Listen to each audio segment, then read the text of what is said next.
Assalamualaikum warahmatullahi wabarakatuh. Waalaikumsalam warahmatullahi wabarakatuh.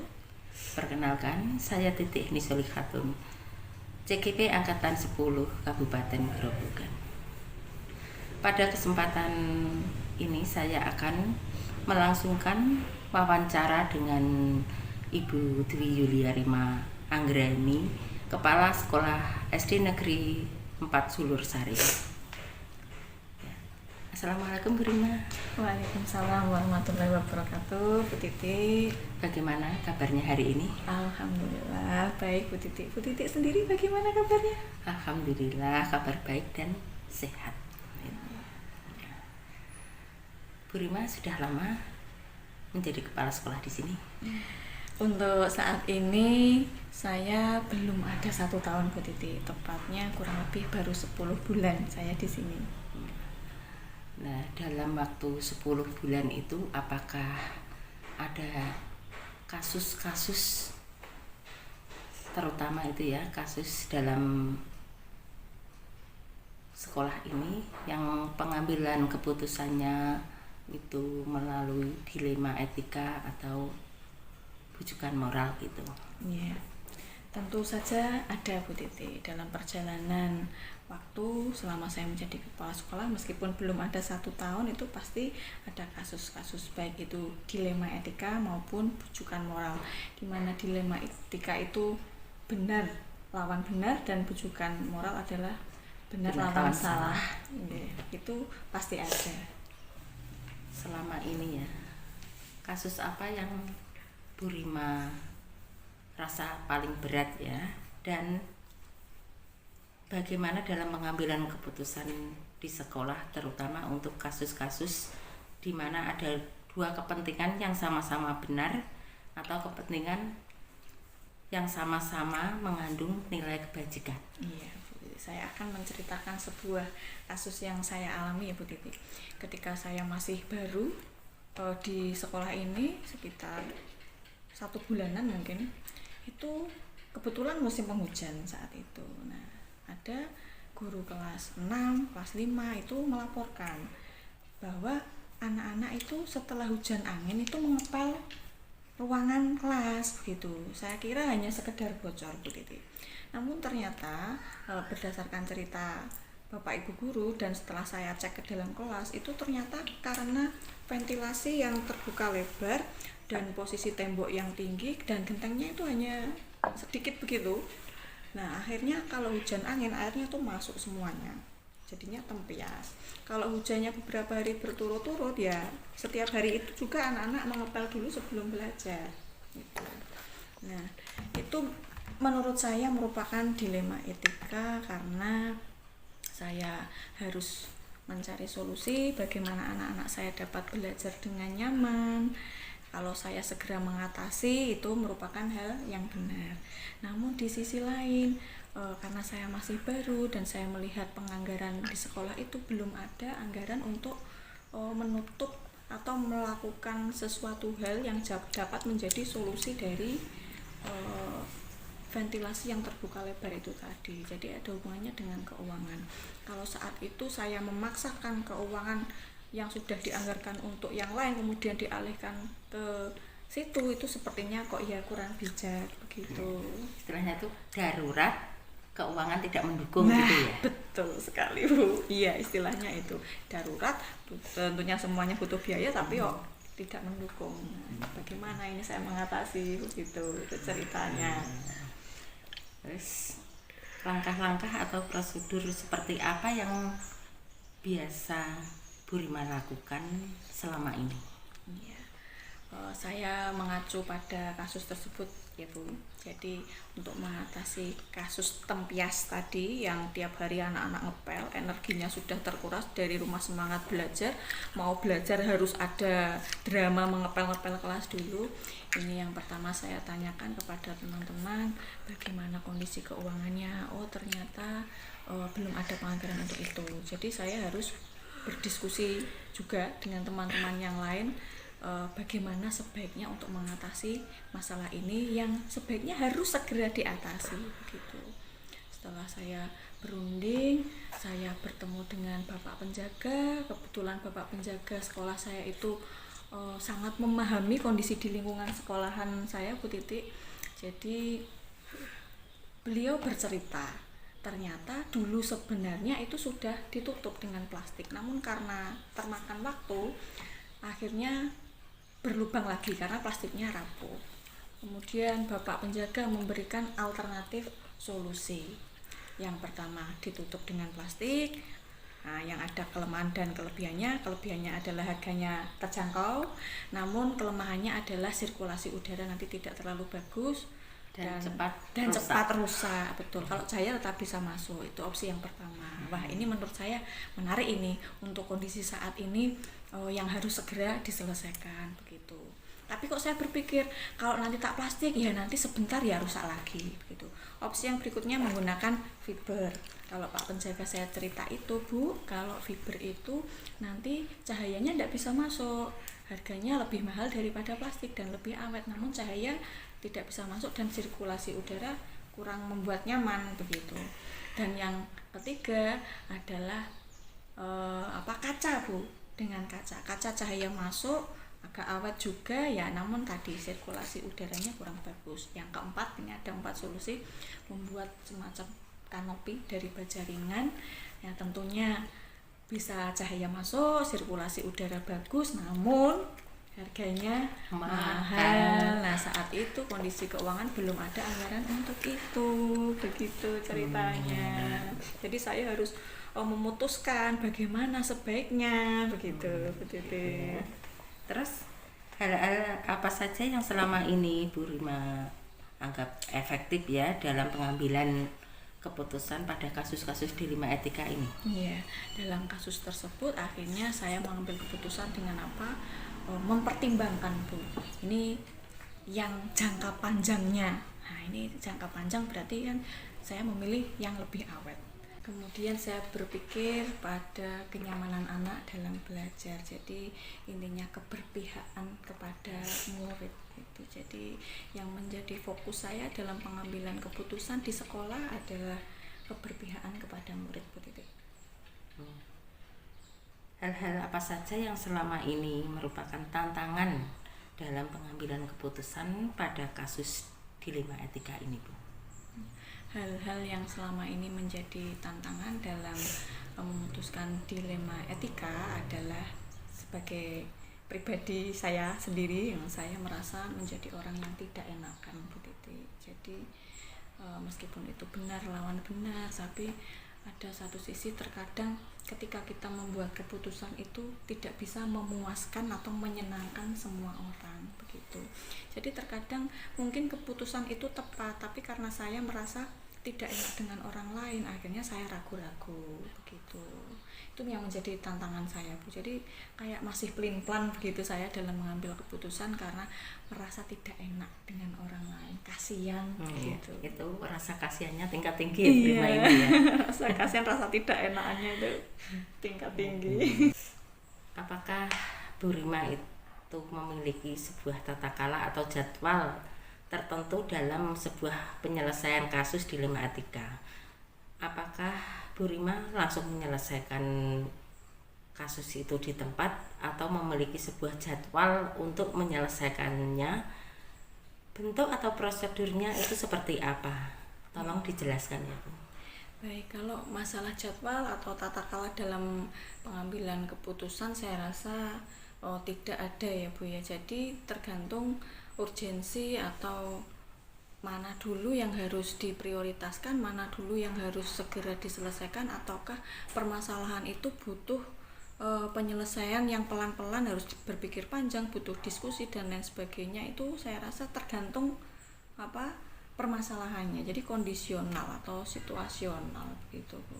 Ya, tingkat itu ya, prioritasnya itu yang mana itu ya. Berdasarkan tingkat prioritas dan urgensinya. Ya. Kemudian pertanyaannya kedaruratannya. Kedaruratannya. Kemudian pertanyaannya apalagi tadi Bu Titi yang belum saya jawab? Prosedurnya itu ya tadi ya. Cara menyelesaikan masalahnya. Ya, tergantung permasalahannya juga. Kalau memang suatu permasalahan itu membutuhkan pemikiran atau ide dari orang banyak, tentu ya saya harus mencari solusi dengan berdiskusi dulu dengan teman-teman guru begitu, atau mungkin yang ada hubungannya dengan wali murid ya saya harus berdiskusi dengan wali murid begitu, atau mungkin sesuatu yang bisa saya putuskan sendiri ya saya timbang-timbang sendiri, saya pikir matang-matang bagaimana solusi yang tepat, bagaimana dampaknya nantinya, ya seperti itu kurang lebih Bu.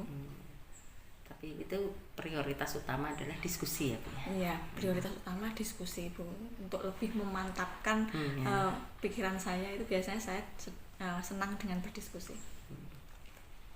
Adakah seseorang atau faktor-faktor apa yang selama ini mempermudah atau membantu Bu Rima dalam pengambilan keputusan dalam kasus-kasus dilema etika ini? Iya, betul Bu. Ada faktor-faktor tertentu yang memantapkan saya dalam mengambil keputusan. Saya merasa saya masih muda, saya masih baru, orangnya tidak enakan, jadi sering terjadi keraguan-raguan dalam diri saya untuk mengambil keputusan.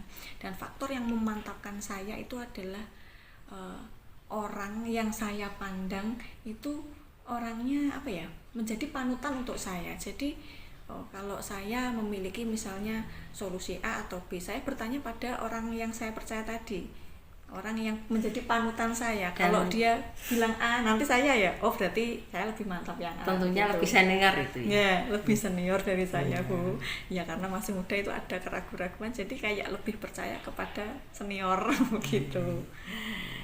Selanjutnya dari perbincangan kita ya, terutama yang disampaikan dari Bu Rima ini ya, pembelajaran apa yang dapat kita petik dari pengalaman Bu Rima dalam pengambilan keputusan dilema etika ini? Ya, dalam pengambilan keputusan dilema etika, tentunya pembelajaran yang dapat saya ambil adalah bagaimana cara menyelesaikan masalah dengan baik, bagaimana kita harus menyelesaikan masalah atau membuat keputusan yang sebijak mungkin dengan berbagai pertimbangan, memikirkan dampaknya, dan apabila itu sudah menjadi keputusan yang harus dilakukan, itu kalau ada orang lain yang tidak berkenan atau ada beberapa pihak yang tidak suka, itu tidak boleh saya ambil hati, karena mesti saya sudah menimbang-nimbang, sudah melakukan prosedur melalui 9 langkah pengambilan keputusan, artinya sudah berpihak pada murid. Kalau ada orang yang kurang setuju ya kita abaikan saja, karena kita tidak bisa menyenangkan orang lain dan pasti pendapat orang itu beda-beda. Sepanjang sudah memenuhi prosedur 9 langkah pengambilan keputusan dan berpihak pada murid, insya Allah itu yang terbaik Bu Titi. Kita itu di sini ya, semua itu harus berpihak pada murid, guru tidak boleh egois gitu ya. Kalau saya intinya itu berpihak pada murid. Terima kasih Bu Rima atas bincang-bincang hangat kita di siang hari ini ya. Terus mungkin dari kiat-kiat Bu Rima ini bisa saya jadikan contoh ke depannya itu ya Bu ya. Terima kasih Bu Rima ya. Sama-sama Bu Titi, yang baik bisa dicontoh, yang kurang berkenan atau kurang pas ya tidak usah dicontoh.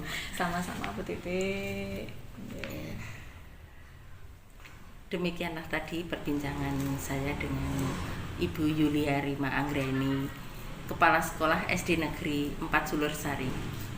Terima kasih. Wassalamualaikum warahmatullahi wabarakatuh. Waalaikumsalam warahmatullahi wabarakatuh. Sukses terus Bu Titi.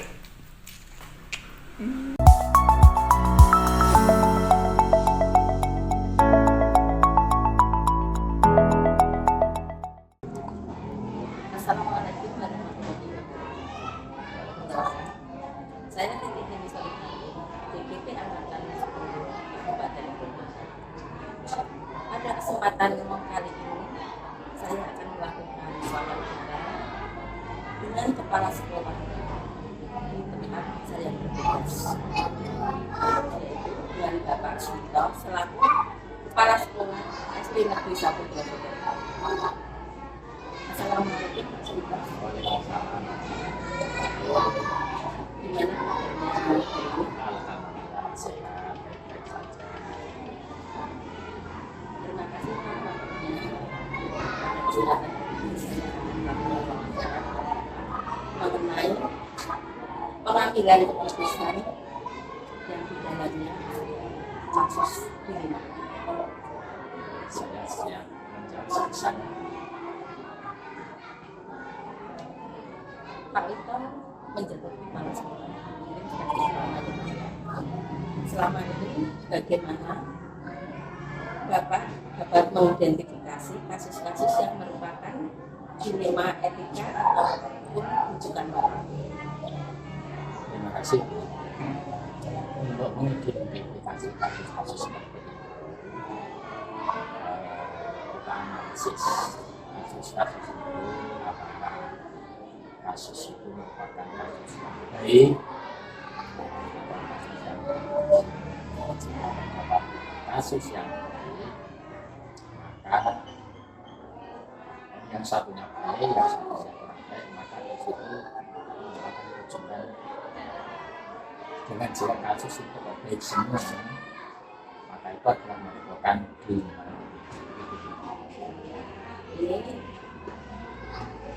Itu ya, kalau dilema kita itu sama-sama baik ya. Kalau rujukan moral itu jangan sampai pertentangan gitu.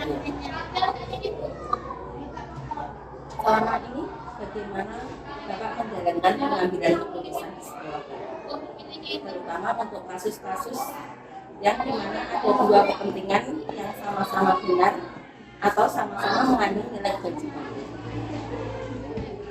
Kemudian saya mengambil keputusan jika ada dua masalah yang sama-sama benar dan yang sama-sama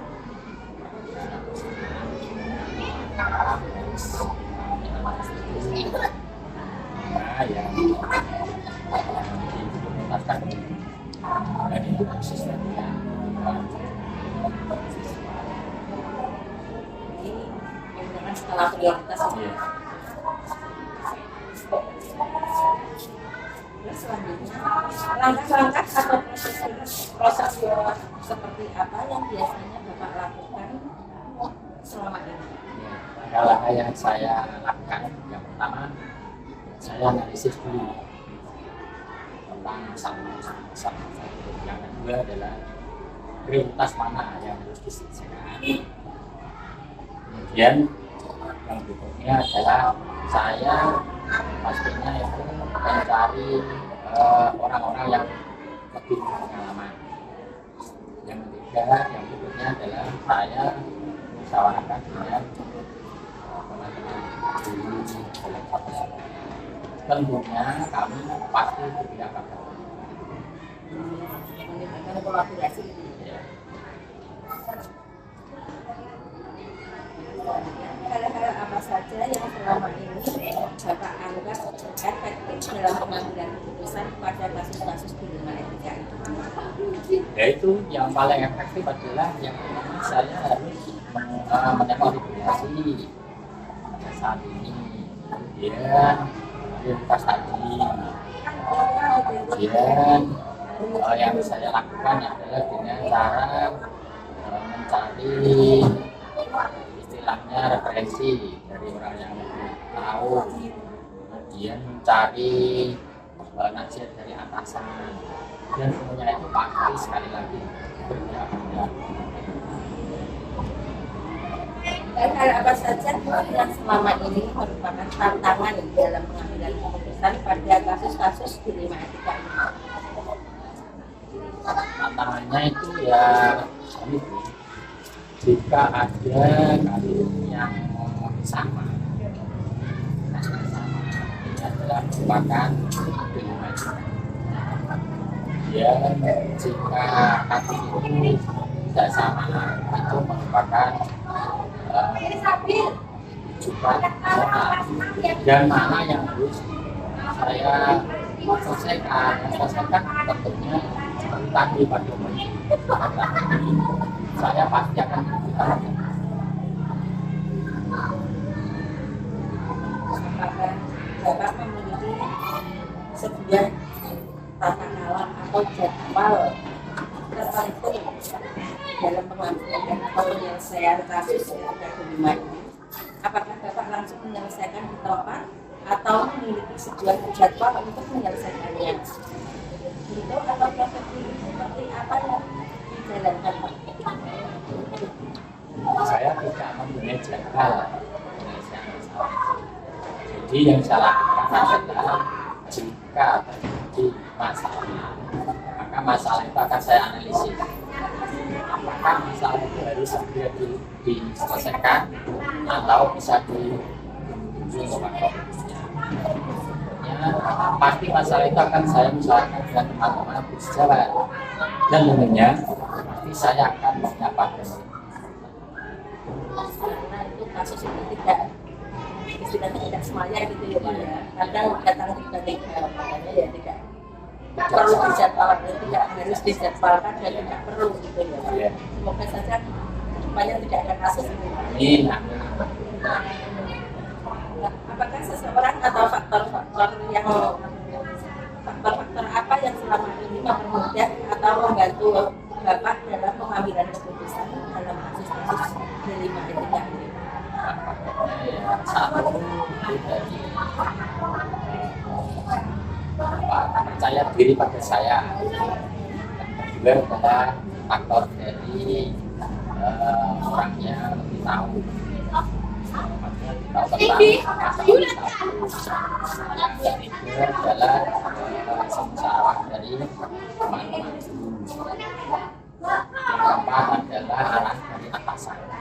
Dan tentunya saya juga sekali lagi pasti saya berpihak pada